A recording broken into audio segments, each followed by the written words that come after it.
In the spring of 1943, a quiet unease spread across the airfields of Lincolnshire. The crews of the Royal Air Force's No. 97 Squadron, part of the elite Pathfinder force, were preparing for another night over Germany. Their target, the heavily industrialized Ruhr Valley, known to Allied crews as Happy Valley, though there was nothing happy about it. The region's dense anti-aircraft defenses and ceaseless Luftwaffe patrols made it one of the most dangerous assignments of the war. Yet on this particular night, something far stranger awaited the men who took to the skies. At precisely 21:45 on May 23, 1943, 12 Avro Lancaster bombers lifted off from RAF Bourne. Engines roared, the heavy scent of aviation fuel filled the air, and ground crews watched as the formation disappeared into the gathering darkness. Their mission was routine by wartime standards: target the Krupp armaments works in Essen. But by dawn, 4 of the 12 aircraft would vanish completely. No wreckage, no radio distress calls, no survivors.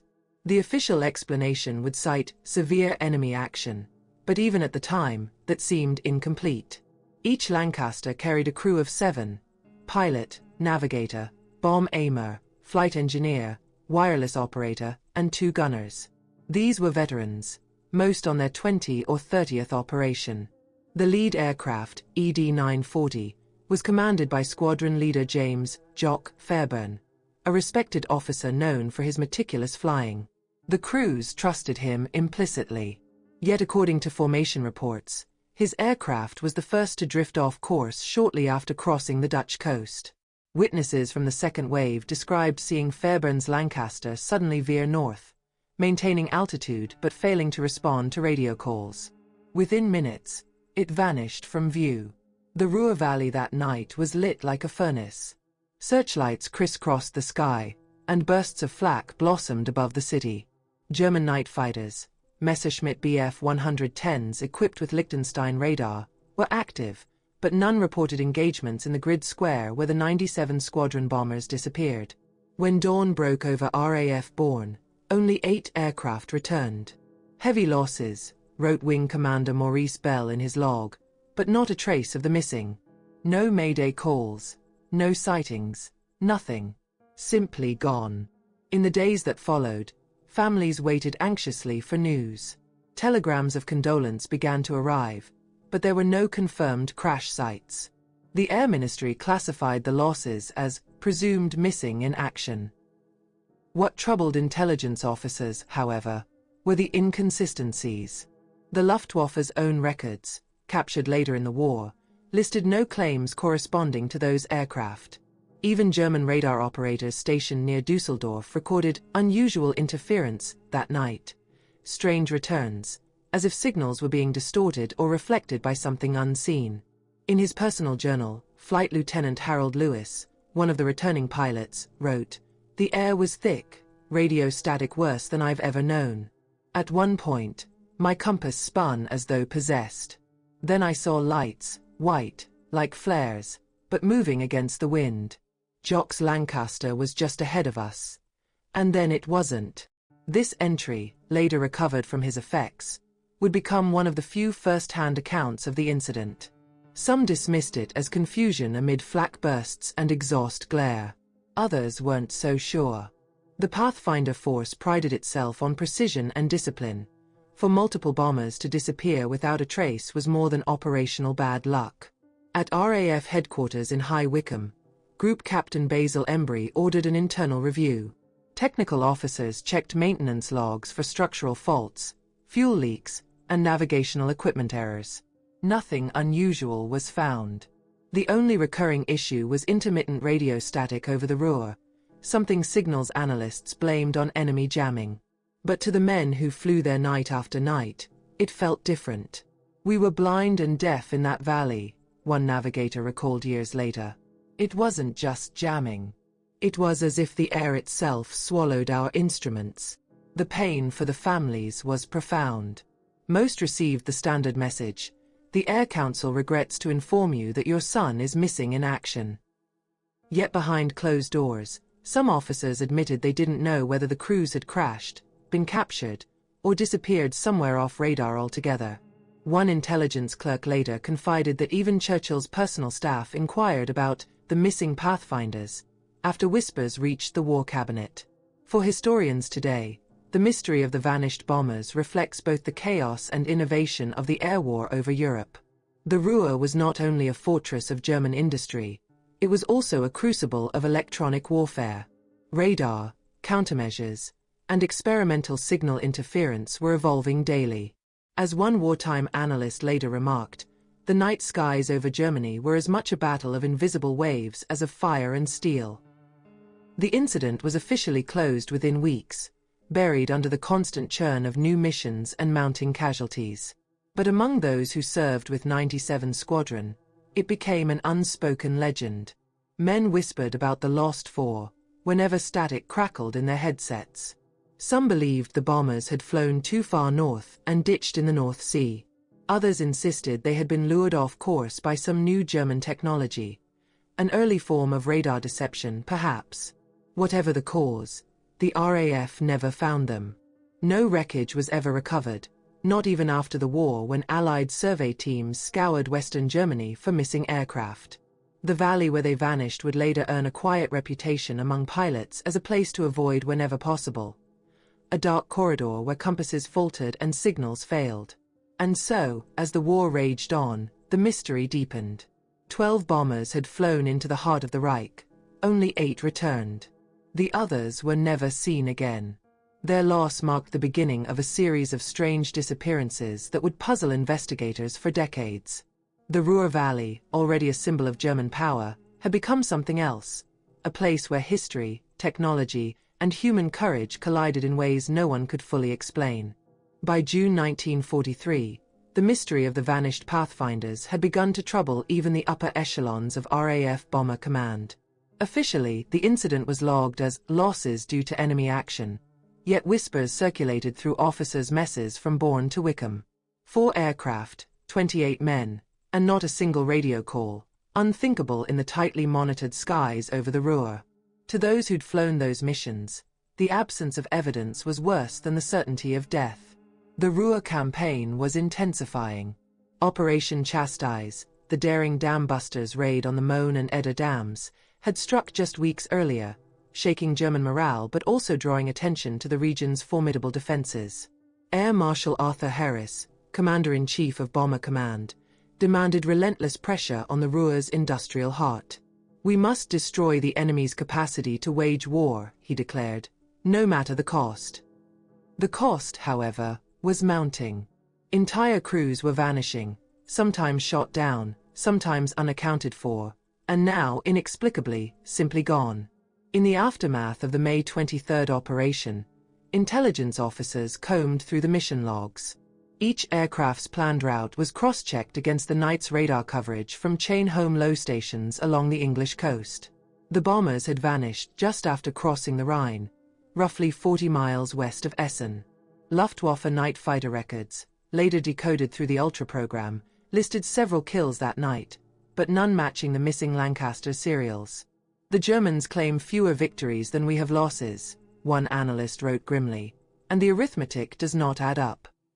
Meanwhile, the surviving air crews from 97 Squadron were restless. At RAF Bourne, morale wavered. "It's not the dying that frightens us," one gunner confided in his diary. "It's the not knowing." The men were used to losses. They'd seen their friends blown from the sky before, but the total absence of any wreckage or German confirmation gnawed at them. Lancaster bombers were enormous aircraft. When they went down, they left traces. Fields torn apart, burning fuel, scattered aluminum. Yet nothing surfaced. Squadron leader Fairbairn's disappearance was especially hard to accept. He was a respected pathfinder, his crew among the most experienced in the RAF. "Jock didn't make mistakes," his navigator's brother later said. "If he was off course, something made him that way." Technical officers considered equipment failure, perhaps a magnetic compass deviation or a malfunctioning G receiver. But that wouldn't explain all 4 aircraft vanishing in the same region, within minutes of one another. Behind closed doors, air intelligence began to suspect something more strategic. The Germans, they theorized, might have developed a form of radar spoofing, interfering with Allied navigation systems to lure bombers off course. There were already reports of a new Luftwaffe system, codenamed Knickerbein, designed to guide German bombers to targets using intersecting radio beams. Could the enemy have adapted something similar to mislead Allied crews? The idea was quietly tested by Dr. R.V. Jones and his team of scientists, who had been studying electronic warfare since the Battle of Britain. Jones noted in his June 1943 report, several aircraft have been reported lost over the Ruhr under unusual signal conditions. It is conceivable that the enemy has discovered means to distort G navigation pulses. Further study recommended. But wartime urgency left little time for study. Harris refused to divert resources from the bombing offensive, especially on what he viewed as technical conjecture. "Our task is destruction," he told subordinates, "not ghost hunting." The inquiry stalled.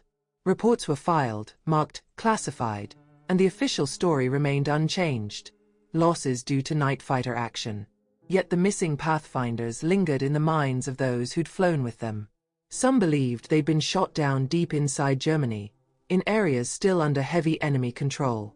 Others wondered if they'd crashed in occupied Holland, perhaps buried beneath swamp or forest. But when reconnaissance photos were reviewed in the months ahead, no crash sites were visible, not even faint burn marks or debris trails. The night silence, the lack of confirmation, made the losses more haunting with each passing mission. In July, another raid over the Ruhr ended in confusion. 2 aircraft from 83 Squadron failed to return, one of them last seen banking south toward the same region where Fairbairn's group had vanished. "It's that cursed valley again," a wireless operator muttered as crews gathered for debrief. This time, German records did claim a few kills, but once more, the details didn't match Allied losses. To the few officers who noticed, it felt like history repeating itself. Meanwhile, the war machine moved on. Bomber Command's nightly operations continued.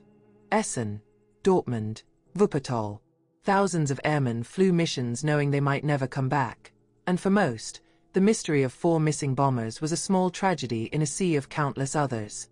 Still, for those who had known the men, the silence was unbearable. No bodies, no wreckage, no answers. Years later, a retired intelligence officer recalled the mood at High Wycombe in those months. "We were fighting 2 enemies," he said. "The Germans on the ground, and the darkness in our own data. What we couldn't explain, we buried under paperwork." As summer wore on, the case of the vanishing bombers was quietly closed. Files were marked, "No further action." The crew's names were etched onto the Runnymede Memorial for those who have no known grave. Yet in the corridors of intelligence, the mystery never fully died. One note, scribbled in the margin of a signals report by an anonymous officer, captured the lingering unease. If not the enemy, then what? The unanswered question would persist long after the war's end, waiting for the moment when someone would dare to reopen the file, and discover that the story of the vanished Pathfinders was only the beginning. By early 1944, the legend of the missing Pathfinders had become part of RAF lore, spoken of quietly in the mess halls, half as a warning, half as a grim curiosity. But for the technical officers and scientists working behind the scenes, the incident refused to fade. Too many details didn't align with the usual explanations. When 4 heavy bombers vanish within minutes, in the same grid square, and without German confirmation, even the most disciplined minds begin to question the official line. At the Telecommunications Research Establishment, TRE, in Malvern, the case was quietly revived under a new study: navigation failures over Ruhr Sector C. The goal was to understand why aircraft crossing a specific region west of Essen routinely reported compass deviations, G malfunctions, and unexplained radio interference. The files contained dozens of mission reports, including testimonies from crews who'd barely made it home. Flight Sergeant Bill Tupper of No. 83 Squadron described it best. "The compass went wild, spinning like a top. G-grid blanked out completely. Even the intercom began to crackle like someone whispering through the lines. Then, silence. Just us, the dark, and the hum of the engines." Tupper's crew survived by turning back early, navigating by moonlight and dead reckoning. Others weren't so lucky. Historians later learned that the Ruhr Valley was one of the most electronically active regions in the world at that time. German radar installations, Freya, Würzburg, and experimental FU-MG units were concentrated there, forming a defensive shield of overlapping beams. To counter these, the RAF had deployed radar countermeasures such as thin strips of aluminum foil designed to confuse enemy radar screens. The result was a technological storm in the night sky. Allied jammers, German decoys, countermeasures, and hundreds of bombers flying through a sea of invisible interference. The very air seemed alive with energy. In a confidential memo dated February 1944, Dr. R.V. Jones noted, "The Ruhr appears to exhibit consistent magnetic anomalies. Aircraft instruments behave erratically, and recorded compass bearings differ from those of nearby flights. Local interference could explain some of this, though I cannot rule out geological effects, perhaps iron ore deposits amplifying the magnetic field." His comments were later dismissed as theoretical speculation. But among the pilots, the rumors took on a darker tone. They called it the Black Corridor, a stretch of airspace where navigation aids failed and men disappeared. Technically, there was some truth to it. The Ruhr region sits atop vast industrial mining complexes, rich in iron and coal. Wartime bombing often exposed buried infrastructure, rail lines, power substations, even abandoned mines. Some speculated that magnetic fields from deep underground machinery or damaged cables could disrupt compasses and early radar systems. But that didn't explain why entire aircraft formations seemed to vanish without distress calls. Back at RAF Born, the crews continued to fly. The pathfinders were indispensable, marking targets for the main force with flares and colored markers.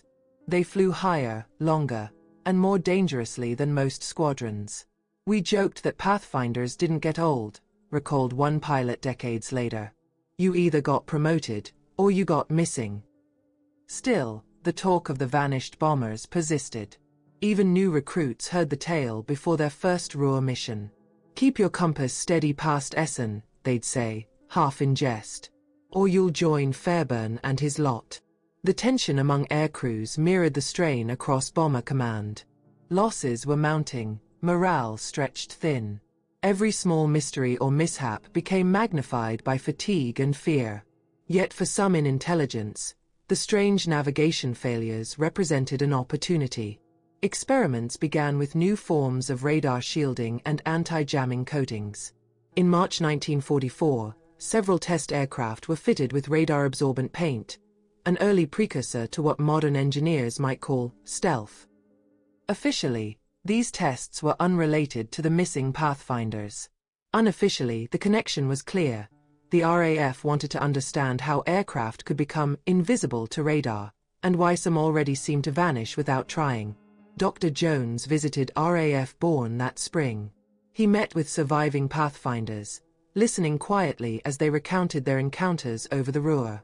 In his diary, he recorded one remark that haunted him. "The air there feels wrong," said a navigator. "You think you're flying straight, but every instinct tells you you're off course. Instruments say one thing, your gut says another. Then you realize you're not where you thought you were at all." Modern readers might call it disorientation, but to the men of 1944, it bordered on the inexplicable. No enemy gunfire, no mechanical failure, just a slow, creeping loss of direction, followed by silence. By late spring, RAF intelligence concluded that no single explanation sufficed. Weather, jamming, radar interference, human error, all contributed, but none accounted for the total absence of wreckage. As Jones himself later reflected, war leaves its own black holes, some filled by physics, others by bureaucracy. The official report on Ruhr navigation failures was filed away, stamped restricted, and forgotten by most. Still, the story of the vanishing bombers refused to die. Even years later, veterans spoke of the Ruhr as if it had a will of its own, a place that consumed men and machines alike. The strange compass readings, the silent skies, the missing aircraft, all pieces of a puzzle that no one had the time, or perhaps the courage, to solve. The mystery lingered, suspended in that twilight between science and history. And as Allied forces prepared for the next great push into occupied Europe, few realized that the search for the missing pathfinders was about to move from the skies to the ground, into the very heart of the valley that had swallowed them. By the winter of 1944, the war was shifting. The Allies had landed in Normandy, Paris was free, and British and American troops were pressing deep into German territory. For the first time in years, RAF crews could look down upon the shattered cities of the Ruhr Valley from above and see the results of their long, brutal campaign. Smoke hung over Essen, Dortmund, and Duisburg. The valley that once bristled with anti-aircraft fire now lay in ruins. Yet amid this devastation, one question still lingered in the minds of a few persistent men. What had happened to the 4 missing pathfinders? The mystery had lain dormant for more than a year, quietly buried beneath the mountains of paperwork that war produced. But as Allied ground forces entered the Ruhr in late 1944, the opportunity arose to search the land itself. If the bombers had gone down, their remains should have been visible, or buried deep in the wreckage of Germany's industrial heartland. A small unit from the RAF Missing Research and Inquirer Service (MRES) was tasked with investigating. Their orders were simple: locate, identify, and record the final resting places of missing airmen. Led by Flight Lieutenant David Warren, a meticulous and quietly determined officer, the team began its work near Essen. Local civilians, now exhausted by years of war, guided them through forests, slag heaps, and the twisted remnants of steelworks. Rumors persisted among villagers, stories of a fire from the sky that had crashed into the wooded hills during 1943. But when Warren's men reached the site, they found nothing. No engines, no wings, not even fragments of fuselage. "If something came down here," Warren wrote in his field journal, "the earth has swallowed it whole." The MRES team combed through German records, cross-referencing night fighter claims, anti-aircraft reports, and local police logs. Yet every lead dissolved. Luftwaffe archives contained no record of Allied crashes in that area. Even radar logs from the German 3rd Flak Division showed no interceptions or unidentified aircraft on the night in question. "It is as if they were never here," noted Warren's intelligence clerk. The absence of data was more disturbing than any confirmation of loss. In December 1944, Warren's unit shifted focus to the flooded mining regions south of Essen, where abandoned shafts ran deep beneath the earth. German engineers had deliberately flooded some tunnels to prevent Allied use, and others had collapsed from bombing. Local miners, now conscripted laborers, told strange tales of engines, or metal birds, buried underground. Warren requested diving equipment and mine maps, but with combat raging nearby, his request was denied. The front was moving too fast, the risks too great. The search was halted, and the team was reassigned before the spring thaw. Yet Warren continued his investigation unofficially, collecting testimonies from Allied engineers and soldiers stationed in the area. A Royal Engineers sergeant reported seeing what looked like a fragment of an aircraft tail emerging from a flooded pit near Mulheim. But when he returned days later, the water had risen, and it was gone. Another witness, a U.S. Army intelligence officer, claimed that the region's heavy magnetic or deposits interfered with their own radio equipment, echoing the very problem that plagued the missing pathfinders. In his final wartime report, Warren wrote, "The landscape of the Ruhr is deceptive. Beneath its factories and rivers lies a labyrinth of tunnels, shafts, and flooded chambers. It is possible, though not proven, that downed aircraft may have been swallowed by this network. Without excavation, we cannot confirm. But the silence of the earth speaks louder than the noise of war." That report was filed in early 1945 and promptly forgotten amid the chaos of Germany's surrender. Decades later, when historians reviewed the MRES archives, they found references to unrecovered aircraft, presumed lost underground, listed in the Ruhr sector. It was a chilling thought, that the missing pathfinders might still lie entombed beneath the valley they had bombed so often. Some researchers speculated that the bombers could have struck weakened ground and collapsed into the mines below. Others argued the idea was impossible. The shafts weren't large enough, the soil too dense. Yet the theory persisted, supported by one undeniable fact. Despite thousands of post-war searches, No trace of the 4 Lancasters was ever found. For the surviving airmen of 97 Squadron, the silence was almost worse than death. "We could accept they'd been shot down," said one veteran in a 1960s interview. "But to vanish like that, no wrecks, no graves, it felt like they'd been erased." The families received no closure, only the names engraved on the Runnymede Memorial. Still, fragments of the story surfaced occasionally. Bits of aircraft aluminum found by German farmers, eyewitness accounts passed down through families. None could be verified. "The Ruhr has many ghosts," one elderly resident told a British journalist in 1949. "But not all of them are seen." By the end of 1944, the war's focus had shifted eastward, toward Berlin. The mystery of the vanished pathfinders faded into obscurity, eclipsed by larger events. Yet beneath the smoke and rubble, the valley kept its secrets. And for those who had searched its ravaged hills and flooded mines, the unanswered question remained. Were the missing crews victims of war, or of something far more deliberate, hidden beneath the machinery of the Reich itself? In the decade following the war, as Europe began to rebuild from the ashes, a new kind of investigation quietly emerged. One not driven by grief or military necessity, but by curiosity. The Royal Air Force had disbanded most of its missing research and inquiry units by 1952, yet a small group of intelligence officers and aviation historians continued to pursue the puzzle of the vanishing pathfinders.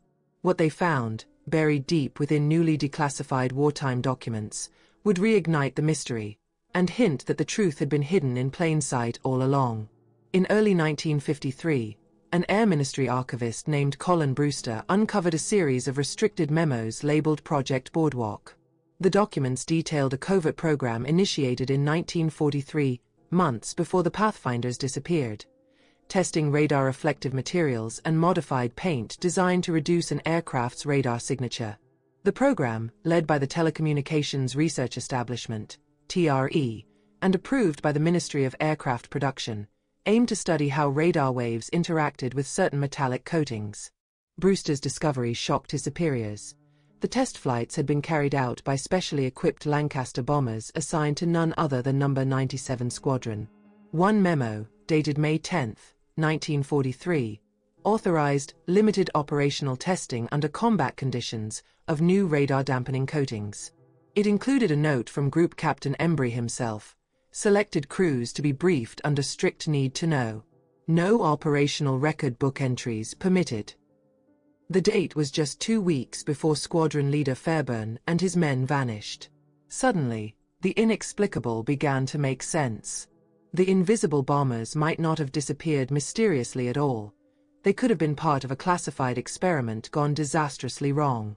If the radar reflective coating interfered with onboard instruments, it could explain the reports of compass failure, G interference, and distorted signals over the Ruhr. The absence of wreckage might have been the result of deliberate suppression, not natural disappearance. Brewster's findings made their way to Air Historical Branch researcher Dr. Henry Lancaster, who began cross-referencing the Boardwalk documents with wartime flight logs.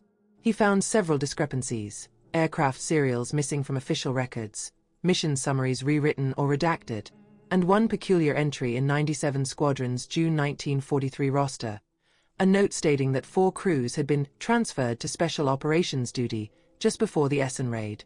Yet those same names later appeared on casualty lists as missing in action, transferred, or lost. The contradiction was never explained. Dr. Lancaster later wrote in his private notes, "The RAF, perhaps inadvertently, erased these men from both history and bureaucracy. Their disappearance was not supernatural. It was administrative.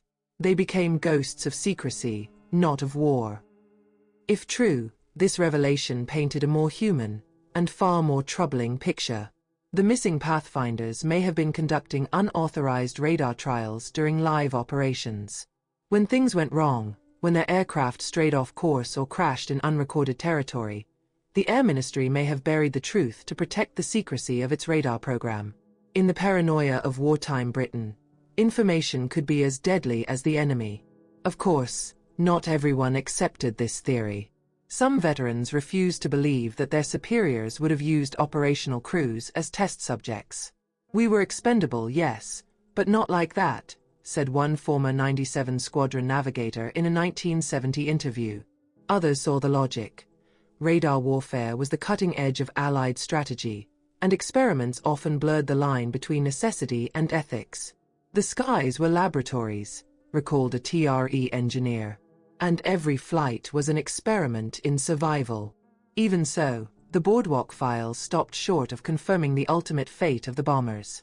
The documents ended abruptly in late May 1943. No results, no follow-up, no closure. It was as if the program had simply vanished, along with the crews who participated in it. Later correspondence between Air Ministry departments suggested that the project had been terminated after operational complications. No further explanation was given. For decades, Brewster and Lancaster pressed for an official statement. They received polite deflections and classified refusals. No conclusive evidence exists, the Air Ministry maintained, that experimental radar coatings were applied to active service aircraft. But among those who had seen the documents, the conclusion was unavoidable. The vanished Pathfinders had been flying not only into enemy territory, but into the unknown realm of early radar stealth. In the end, Brewster's research was quietly shelved, much like the wartime files he had unearthed. The story faded from public view, mentioned only in obscure aviation journals. Yet the implication remained, a dark irony in history's margins. The very men who helped pioneer radar navigation might also have been its first victims. As the Cold War dawned and radar technology leapt forward, echoes of Project Boardwalk reappeared in new guises, coded as absorption tests, radio reflectivity studies, or signal inversion trials. Whether those modern programs drew lessons from the vanished Pathfinders, no one could say for certain. But for those who remembered 97 Squadron, the connection seemed undeniable. In the words of one surviving crewman, reflecting on the mystery decades later, "They told us we were flying to mark targets. Maybe we were marking something else, the beginning of a secret no one wanted to admit existed." And so the truth of the vanishing bombers, part science, part tragedy, part deliberate silence, remained buried, like the aircraft themselves, beneath layers of secrecy, steel, and time. 80 years later, the mystery of the vanishing RAF Pathfinders still lingers over the quiet towns of the Ruhr Valley. The airfields in Lincolnshire have long fallen silent, grass reclaiming the runways where the Lancasters once thundered into the night. Yet for historians, divers, and descendants of those lost crews, the story refuses to rest. Every decade brings a new claim, a new theory, a new piece of twisted aluminum unearthed from the soil of Germany's industrial heartland. And every time, the question returns. What really happened to the men who vanished without a trace in 1943? In 1998, a team of German divers exploring a flooded mine shaft near Essen reported discovering metallic wreckage with riveted panels and faded British serial markings. Local authorities sealed off the site, citing safety concerns, and no further excavation was permitted. Whether the debris belonged to a downed Lancaster or to the remains of industrial machinery was never officially determined. Still, the story drew the attention of aviation historian Dr. Peter Clements, who had spent 2 decades studying wartime disappearances. "There is no natural mystery here," he told the BBC. "There is only a historical one. Somewhere in these valleys, truth and secrecy intersect." Modern research has only deepened that intersection. Recently declassified RAF and Ministry of Defense files, once stamped top secret, radar research, confirmed that No. 97 Squadron conducted limited electronic countermeasure tests during mid-1943. The documents stop short of naming the crews involved, but the operational dates match the night of May 23, when Fairbairn's Pathfinders disappeared.